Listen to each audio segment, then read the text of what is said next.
आप सभी को मेरी तरफ से दिवाली की बहुत बहुत शुभकामनाएं। इंडिया वर्सेस न्यूजीलैंड का जो मैच खेला जाएगा, थर्ड टेस्ट मैच जो खेला जाएगा 1 नवंबर को सुबह 9:30 बजे। इंडिया और न्यूजीलैंड का 2 टेस्ट मैच खेला गया था, दोनों इंडिया हार गई थी। एक बेंगलुरु में हुआ था, एक पुणे के ग्राउंड पे हुआ था, दोनों जगह इंडिया हार गई है।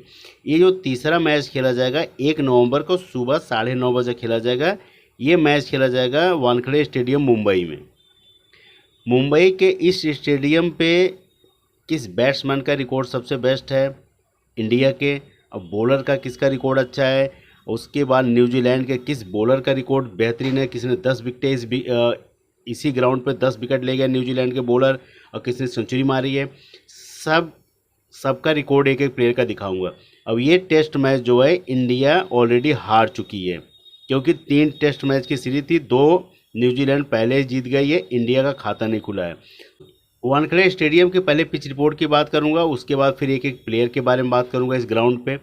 पिच रिपोर्ट की बात करूँ तो यहाँ पे जो भी टॉस जीतता है बैट फर्स्ट करता है। तो रोहित शर्मा बहुत ज़्यादा टॉस हारे, दोनों जगह टॉस हारे, दोनों जगह मैच हारे। तो यहाँ पे पिच बहुत मायने रखती है टॉस। यहाँ पे जो भी टॉस जीतता है बैट फर्स्ट करता है, उसके जीतने के चांस ज़्यादा होते हैं। 2 दिन के बाद इस ग्राउंड पे स्पिनर का बॉल वाला आ जाता है अच्छा खासा। पहले दूसरे दिन जो है फास्टर थोड़ा गेम में रहते हैं और अच्छा खासा रन भी बनता है, लेकिन दूसरे दिन के बाद से धीरे धीरे स्पिनर गेम में रहते हैं 2-3 दिन तक। फर्स्ट इनिंग का जो एवरेज स्कोर है 330 का है, सेकंड इनिंग का 337 का है, उसके बाद थर्ड का जो है 207 का है, उसके बाद फोर्थ का 102 का है। फिर धीरे धीरे रन आपको पहली इनिंग और दूसरी इनिंग में थोड़ा रन अच्छा खासा बनते हैं, तीसरी इनिंग से रन बनना धीरे धीरे कम होने लगता है। तो ये समझ के चलना कि जो भी, इसलिए कह रहा हूँ, जो भी टॉस जीतता है वो पहले बैटिंग लेता है, तो थोड़ा अच्छा खासा स्कोर अगली टीम को दे देता है। फिर अगली टीम जब आती है खेलने के लिए तो उतारती है, तो ज़्यादा दे नहीं पाते, तो थर्ड इनिंग में थोड़ा रन बनता है, ऐसा नहीं है। तो थर्ड इनिंग में थोड़ा चढ़ा देती है, तो 4-5 में अगले को ऑल आउट करके आराम से मैच जीत जाती है। इसीलिए मैं कह रहा हूँ टॉस बहुत मायने रखता है इस टेस्ट मैच में। अब इस ग्राउंड का जो वानखेड़े स्टेडियम का जो पिच रिपोर्ट है, अब इस ग्राउंड पे बेस्ट रिकॉर्ड किसका है, किस प्लेयर का है। 3 दिसंबर 2021 का रिकॉर्ड है। इंडिया वर्सेस न्यूजीलैंड आपस में खेले थे वानखेड़े स्टेडियम मुंबई में। ये सारा कुछ मैंने आपको लिख रखा हूँ, इसी ग्राउंड की बात है, लेकिन ये 2021 की बात है, 3 दिसंबर 2021, इंडिया वर्सेस न्यूजीलैंड। हाँ, एक चीज़ और आपको बता रहा हूँ, उस टाइम पे कुछ प्लेयर स्क्वाड में थे, कुछ अभी नए स्क्वाड में जुड़े हैं, कुछ युवा प्लेयर मिलेंगे आपको, जो पुराने प्लेयर थे वो बैठ गए हैं, वो खेल ही नहीं रहे हैं। तो बहुत सारे आंकड़े हैं, क्योंकि 2021 और 2024 में बड़ा फर्क है। वानखेड़े स्टेडियम मुंबई के जब इनका आपस में मैच हुआ था, उसमें शुभमन गिल का क्या रिकॉर्ड था, 44 रन 47 रन का शुभमन गिल का बढ़िया रिकॉर्ड था। उसके बाद अक्षय पटेल का रिकॉर्ड बेहतरीन है, लेफ्ट आर्म स्पिनर है। अक्षय पटेल का ही रिकॉर्ड है 52 रन 2 विकेट, उसके बाद 41 रन 1 विकेट। अक्षय पटेल को पता नहीं क्यों नहीं मौका दे रही टीम, लेकिन इनका रिकॉर्ड बहुत अच्छा है न्यूजीलैंड के खिलाफ। मैंने पुणे के ग्राउंड पे बोला था, वहाँ भी अच्छा रिकॉर्ड था, अक्षय पटेल को नहीं मौका मिला। और उसके बाद वानखेड़े स्टेडियम में भी अक्षय पटेल का रिकॉर्ड बेहतरीन है। अब पता नहीं क्यों नहीं दे रहे हैं, तो अलग चीज़ें उनकी सोच है, लेकिन इनका रिकॉर्ड न्यूजीलैंड के खिलाफ बेहतरीन है। मोहम्मद सिराज का वानखेड़े स्टेडियम में इन्हीं के साथ जब मैच हुआ था 3 विकेट ले गए थे, इसके अलावा कोई न रन बना था, न इनसे न कोई अलग से विकेट ले गए थे, केवल ये 3 विकेट ले गए थे एक इनिंग में। रविचंद्रन अश्विनी का रिकॉर्ड बहुत ज़बरदस्त है, राइट आर्म ऑफ ब्रेकर है, 4 विकेट 4 विकेट। रविचंद्रन अश्विनी का इस ग्राउंड पे बहुत अच्छा रिकॉर्ड है, 38 विकेट ले गए हैं। तो रविचंद्रन अश्विनी आपके ग्रैंड लीग पिक रहेंगे कैप्टन में, याद रखना। वानखेड़े स्टेडियम के बहुत ज़बरदस्त प्लेयर हैं, सबसे ज़्यादा हाईएस्ट विकेट टेकर हैं या इस ग्राउंड पे विकेट लेने वाले रविचंद्रन अश्विनी है। फिर उसके बाद डेरी मिचेल का इस ग्राउंड पे बेहतरीन रिकॉर्ड है 60 रन का, क्योंकि डेरी मिचेल को बहुत सब पीछे रखेंगे, सब कॉनवे या विनकोर को लेके चलेंगे ग्रीनफील्ड पे को। डेरी मिचेल की परसेंटेज बहुत कम रहेगी, और ये आपके ग्रैंड लीग की पिक है। मैं आपको बता रहा हूँ वानखेड़े स्टेडियम में इनका रिकॉर्ड अच्छा है, तो आप लेके चलोगे तो आराम से आपको ग्रैंड लीग पिक आपके बनेंगे। ये मैं अभी बता रहा हूँ, 100% ही बता रहा हूँ मैं आपको। Ajaz Patel right arm spinner हैं, जो अजाज पटेल हैं वही चीज़ हैं अक्षय पटेल। तो इसीलिए कह रहा हूँ अजाज पटेल का लेफ्ट आर्म स्पिनर है और उसके बाद अक्षय पटेल क्या है, लेफ्ट आर्म स्पिनर है। तो अक्षय पटेल और Ajaz Patel same bowling pattern है। और अजाज पटेल का रिकॉर्ड देखो इस ग्राउंड पे 10 विकेट, उसके बाद 14 विकेट ले गए थे जब इंडिया वर्सेस न्यूजीलैंड का मैच हुआ था। 14 विकेट का रिकॉर्ड है, बेहतरीन है। सेम पोजीशन पे हैं।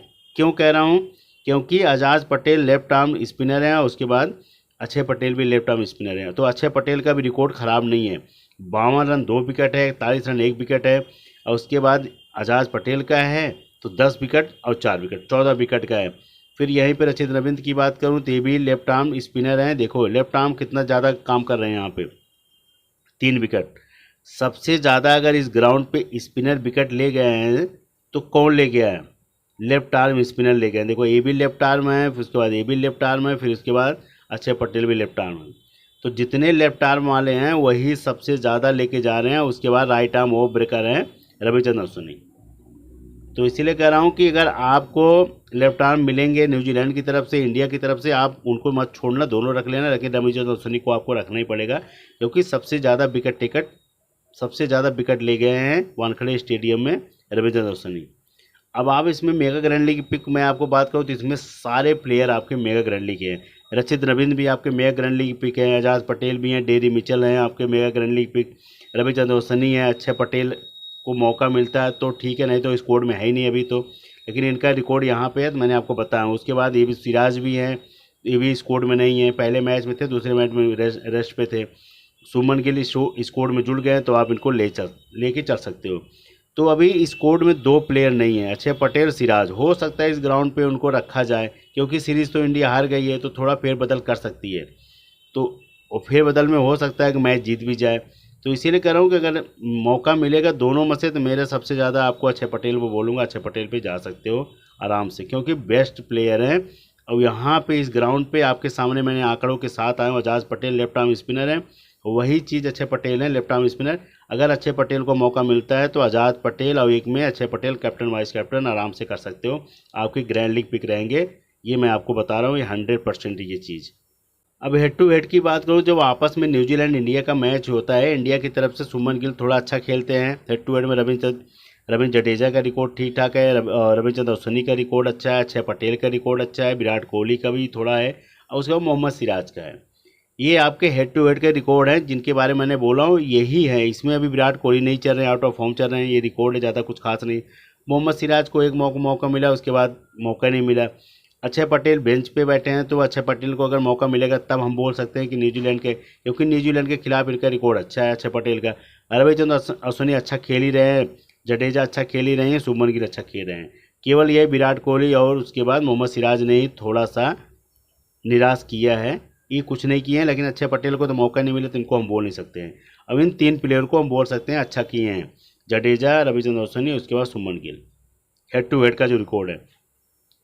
और उसके बाद न्यूजीलैंड की तरफ से टॉम लेथन का रिकॉर्ड सबसे बेस्ट है। हेड टू हेड में विलियम का है, रचित रविंद्र का है, टीम सऊदी का है, आजाद पटेल का, डेरी मिचेल का है।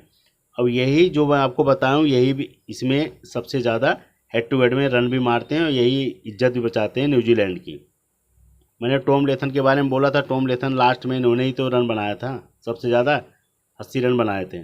रशीद रविंद्र है इनके बेस्ट प्लेयर, उसके बाद फिर टीम सऊदी आजाद पटेल है, उसके बाद डेरी मिचेल है। मिचेल सेंटर को पहले मैच में बैठाया गया, दूसरे मैच में मौका मिला तो उन्होंने कमाल की पारी खेली थी। और मैंने बोला भी था पुणे के ग्राउंड पे 1 से 2 दिन के बाद कहर बरपाते हैं स्पिनर, और वही हुआ भी है। अब टीम इंडिया का जो स्कोर है, टीम इंडिया का मैं आपको पुराने आंकड़े के साथ भी लेके चलूँगा। थोड़ा सा आपको वीडियो रुकना पड़ेगा तभी समझ में आएगा किस प्लेयर को रखना है किसको नहीं है। अब रोहित शर्मा की बात करूँ तो रोहित शर्मा जब बांग्लादेश के साथ खेले थे तो इनका रिकॉर्ड देखो, 6 रन 10 रन, कुछ नहीं किए, फ्लॉप चल रहे हैं रोहित शर्मा। उसके बाद जब न्यूजीलैंड के सामने मैच हुआ, देखो फ्लॉप चल रहे हैं, सीधा फ्लॉप चल रहा है। रोहित शर्मा कितने मैच खेल लिए टेस्ट, लेकिन फ्लॉप ही चल रहे हैं। तो इसीलिए कह रहा हूँ इनको आप नहीं रख सकते हो। हाँ बड़े प्लेयर हैं, अगर एक आध मार देंगे तो अलग बात है, वो तो लक की बात है, लेकिन अभी तक इनका बल्ला फ्लॉप ही चल रहा है। उसके बाद यशस्वी जायसवाल की बात करूँ तो उन्होंने बांग्लादेश के जब 7 मैच हुए तो एक में 56 रन की पारी खेले थे, दूसरे में 5 रन पे। उसके बाद फिर न्यूजीलैंड के तहत 13, 35, 30, 77। तो युवा प्लेयर हैं, आप ले सकते हो, आपको घाटा नहीं देगा। लेकिन जितने बड़ा नाम है रोहित शर्मा को हिसाब से कुछ नहीं किए हैं तो फ्लॉप ही चल रहे हैं। तो उस हिसाब से देख लेना, अगर युवा में रखना होगा तो आप यशस्वी जायसवाल रखना है। अगर आप एक्सपीरियंस प्लेयर समझ के चलना है कि नहीं ये फिर चलेंगे, तब आजमा सकते हो, नहीं तो अन्यथा मैं इनको नहीं बोलूँगा रोहित शर्मा को। सुमन गिल को एक मैच में मौका मिला था, एक मैच में इनको पहले मैच में बैठा के दूसरे मैच में मौका मिला 30 रन 23 रन, ज़्यादा कुछ खास नहीं है। अब विराट कोहली हैं, वो भी देखो फ्लॉपी आ रहे हैं। बांग्लादेश के साथ 6 रन और 17 रन, उसके बाद न्यूजीलैंड के साथ 0 17 1 और उसके बाद 17। तो ये भी फ्लॉपी जा रहे हैं। एक मैच में अगर थोड़ा मारना तो कोई ऐसे तो एक मैच में रोहित शर्मा भी मारे, एक मैच में भी मारे हैं, तो इनको बोला जाएगा फ्लॉपी प्लेयर है ये। क्योंकि बांग्लादेश से ही आप देख लो एक कि 2-3 मैचों में दो मैचों में कोई रन बनाए हों। क्योंकि टेस्ट मैच में तो ऐसा है नहीं कि एक बार आप आउट हो गए दोबारा मौका नहीं मिलेगा, फिर मौका मिलता तो आपने कुछ नहीं किया। तो इसीलिए कह रहा हूँ कि अभी ये फ्लॉपी चल रहे हैं। सरफराज खान की बात करो, सरफराज खान का रिकॉर्ड देखो 0 और 150 और उसके बाद 11-9, कुछ एक मैच का है, उसके बाद कुछ ये भी खास नहीं है।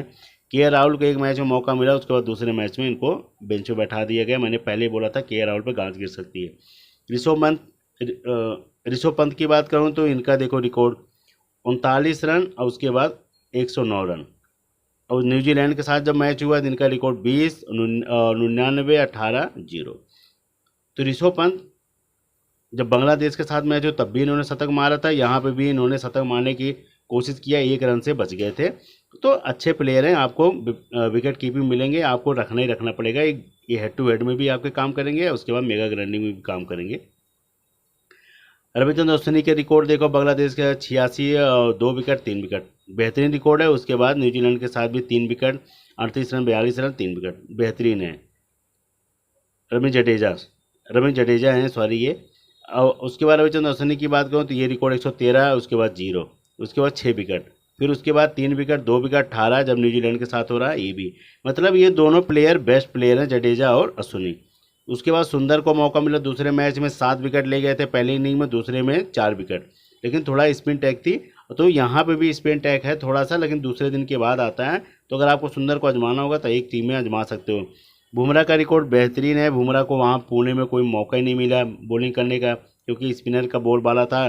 तो बुमराह तो सबसे टॉप के प्लेयर है, तो इनको आपको रखना ही पड़ेगा। इनका क्या रिकॉर्ड है, जब जब मौका मिला तो इन्होंने विकेटें निकाली है। फिर उसके बाद आकाशदीप की बात करो, राइट आर्म फास्ट मीडियम है, 6 रन 1 रन 0, कुछ ज़्यादा खास नहीं है। और ये दोनों बेंच पे हैं, पहले मैच में मौका मिला था, दूसरे मैच में बेंच पे हैं। अब इंडिया के टीम के टॉप की प्लेयर की बात करें, टॉप में अगर थोड़ा सा देखा जाए, विराट कोहली बैटिंग से अगर आजमाना होगा, यशस्वी जायसवाल, उसके बाद ऋषभ पंत, ये 3 को आजमा सकते हो। क्योंकि विराट कोहली का वानखेड़े स्टेडियम में अच्छा रिकॉर्ड है थोड़ा। ऋषभ पंत, यशस्वी जायसवाल, विराट कोहली, ये 3 बैट्समैन से, उसके बाद ऑलराउंडर से रविचंद्र अश्विनी, जडेजा, 3 और 2 5, और उसके बाद छठा प्लेयर जो आपके रहेंगे बुमराह रहेंगे। ये 6 प्लेयर लेके चल सकते हो। अब न्यूजीलैंड के जो टीम का स्कोर है, न्यूजीलैंड की तरफ से जो अभी टॉप पे चल रहे हैं, जो न्यूजीलैंड जीत रही है, क्यों जीत रही है वो भी आंकड़े बता रहा हूँ। न्यूजीलैंड कॉनवे की बात करूँ तो इनका रिकॉर्ड देखो, 91 रन 17 76 17, ज़बरदस्त पारी खेल रहे हैं। टॉम लोथन की बात करूँ 15-0 15-86, जब मौका पड़ा टीम को अच्छा खासा स्कोर बना के दे दिए। ठीक है, 2 पारियों में 3 पारियों में कुछ नहीं किए, लेकिन लास्ट पारी में इन्होंने 86 रन की भागीदारी की थी, तब इंडिया को हरा पाए थे ये। उसके बाद बिलियन की बात करूँ तो राइट आर्म ऑफ ब्रेकर है, आपको बैटिंग से बॉलिंग से हर जगह से पॉइंट देंगे। 33 48 18 23, ज़बरदस्त। रचिंद्र रविंद्र की बात करूँ, लेफ्ट आर्म स्पिनर है, इनका रिकॉर्ड देखो 134 रन की है, 39 रन की है, 65 रन की है, 9 रन की, ज़बरदस्त प्लेयर है, आप कैप्टन भी कर सकते हो। Dairy Mitchell right arm fast medium है, 18-18-18, 3 मैच खेले, तीनों 18-18 की पारी खेले, लेकिन ये आपके ग्रैंड लीग पिक रहेंगे वानखेड़े स्टेडियम के। फिर उसके बाद बात करूँ टॉम ब्लेंडर की, Tom blender 5 run 3 run 41 run, जब मौका पड़ता है तो ये भी टीम को थोड़ा सा प्रसाद दे के चले जाते हैं आगे, क्योंकि 41 रन बनाए थे इनके साथ बनाए थे ये टॉम 86 रन। तो ये है। उसके बाद Glenn Phillips right arm off breaker है, ये भी रिकॉर्ड इनका ज़बरदस्त है, बैटिंग से बॉलिंग से 14-1 9 48 2-1। उसके बाद दूसरे मैच में मैट हेनरी को बैठा दिया गया था, इनकी जगह मिचेल सेंटर को लेके आया गया था। लेफ्ट आर्म स्पिनर है, गजब की पारी 34 रन की पारी भी खेले थे। उसके बाद 7 विकेट 6 विकेट, क्या खतरनाक बॉलिंग की थे। वानखेड़े में भी हो सकता है यही कोहराम मचाएं। और उसके बाद टीम सऊदी की बात करूँ, टीम सऊदी का रिकॉर्ड ज़बरदस्त है, 65 रन पहले में मारे थे, 1 विकेट 1 विकेट, उसके बाद 5 wicket 1 wicket 0 wicket. Ajaz Patel का इस ग्राउंड पे ज़बरदस्त रिकॉर्ड है, लेफ्ट आर्म स्पिनर हैं, इसी ग्राउंड पे 14 विकेट ले गए हैं, लेकिन अभी तक का रिकॉर्ड जो है इनका 2 विकेट का है, 2 विकेट का है, 1 विकेट का है, ये रिकॉर्ड है। फिर उसके बाद आएंगे विलियम्स रुके, राइट आर्म फास्ट मीडियम है, ये भी बढ़िया बॉलर हैं। पहले में 4 विकेट 3 विकेट, उसके बाद दूसरे में 0-0-0, क्योंकि दूसरे मैच में पुणे के ग्राउंड पे फास्टर के लिए कुछ बचा ही नहीं था, फास्टर को विकेट ही नहीं मिली थी, केवल मार पड़ रही थी। अगर बात करूँ न्यूजीलैंड के टीम की तरफ से बेस्ट प्लेयर की, तो बेस्ट प्लेयर रहेंगे आपके रचित रविंद्र, फिर डेरी मिचेल, ये डेरी मिचेल जो आपके ग्रैंड लीग पिक रहेंगे।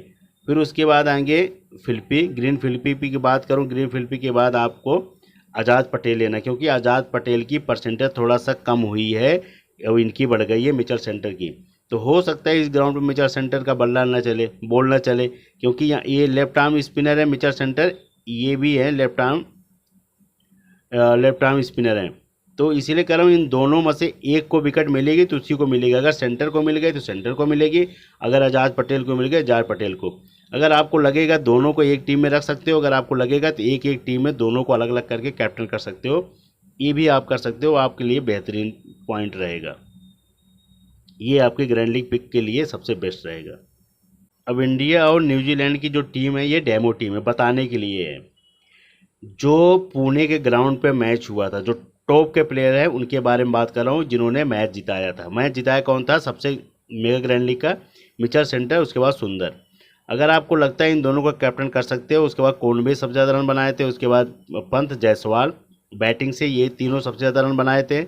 उसके बाद ऑलराउंडर से जडेजा, अश्विनी, उसके बाद सेंटर ग्रीन फिलिपी, सुंदर, रचित रविंद्र, टीम सऊदी और बुमराह, यही प्लेयर थे जिन्होंने ग्रैंड लीग जिताया था। और कैप्टन वाइस कैप्टन यही दोनों थे, कैप्टन वाइस कैप्टन, क्योंकि सबसे ज़्यादा विकेट यही ले गए, दोनों ले गए थे।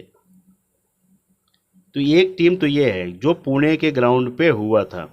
अगर आप इस आंकड़े के हिसाब से चलना चाहते हो तो आपके लिए बेस्ट टीम रहेगी। अगर आपको ऐसे चलना होगा तो सेम टीम है, आप चल सकते हो। कि अगर आपको लगेगा रोहित शर्मा, विराट कोहली, ये सब कोई नहीं चल रहा, फ्लॉप जा रहे हैं, तो आप उनको हटा के यहाँ पे सऊदी और ये इनको लेके चल सकते हो, क्योंकि यहाँ पे 2 दिन के बाद यहाँ पे स्पिनर का बोलबाला हो जाता है। तो उस वे पे ये दोनों आपके लिए बेस्ट प्लेयर रहेंगे।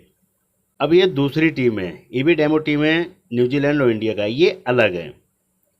अब इसमें मैंने सबसे ज़्यादा जो रखा हूँ भरोसा पंत पे रखा हूँ, कॉनवे को हटा दिया हूँ, विराट कोहली पे थोड़ा रखा हूँ, जायसवाल को रखा हूँ, युवा प्लेयर है। यहाँ पे टॉम लेथन है, उसके बाद डेरी मिचेल है। ये मैं 4 बैट्समैन को लेकर चल रहा हूँ, क्योंकि यहाँ पे रन अच्छा खासा थोड़ा मैं बनवा रहा हूँ। और उसके बाद ये 3 जो है ऑलराउंडर लेके चल रहा हूँ, जडेजा, रविचंद्र अश्विनी और रचित रविंद्र। और उसके बाद 3 बॉलर लेके चल रहा हूँ, सऊदी हैं, बुमराह हैं, आज़ाद पटेल हैं। अब इसमें कैप्टन दिया हूँ मैं रविचंद्र अश्विनी को, वाइस कैप्टन दिया हूँ आज़ाद पटेल को, क्योंकि यहाँ पे सेंटर हटा दिया, सुंदर हटा दिया, क्योंकि इस ग्राउंड पे सबसे ज़्यादा विकेट ले जाने वाले हैं अश्विनी, रिकॉर्ड है आंकड़ों में, आप सर्च कर सकते हो। उसके बाद दूसरे नंबर पे आते हैं आज़ाद पटेल, क्योंकि 14 विकेट ले गए हैं। तो ये सबसे हाईएस्ट टेकर दोनों बॉलर हैं, तो इसीलिए मैंने दोनों को कैप्टन वाइस कैप्टन कर दिया हूँ। और आपके सबसे ज़्यादा ग्रैंड लीग पिक जो निकलेंगे ये डेरी मिचेल रहेंगे, क्योंकि इनकी परसेंटेज आपको 10 से 15 मिलेगी, इससे ज़्यादा नहीं मिलेगी। फिर उसके बाद आपके जडेजा तो रहेंगे, फिर आप टॉम लेथम भी थोड़ा रैंक कम, और कोहली का भी रिकॉर्ड थोड़ा सा डाउन हुआ है। और उसके बाद कैप्टन वाइस कैप्टन ये कम जाएगी सोच पे, क्योंकि इन दोनों का रिकॉर्ड बहुत ही बेहतरीन है। अगर आप एक में करना होगा तो आप इन पे और इन पे जा सकते हो, रचित रविंद्र और रविचंद्र अश्विनी पे कैप्टन वाइस कैप्टन कर सकते हो। और कि मैं बैट्समैन पे तो नहीं बोलूँगा, अगर किसी का इसी में से शतक लग गया तो अलग चीज़ है, लेकिन मैं आपको कैप्टन वाइस कैप्टन यहीं से बोलूँगा कि भाई आप कैप्टन वाइस कैप्टन थोड़ा कर सकते हो।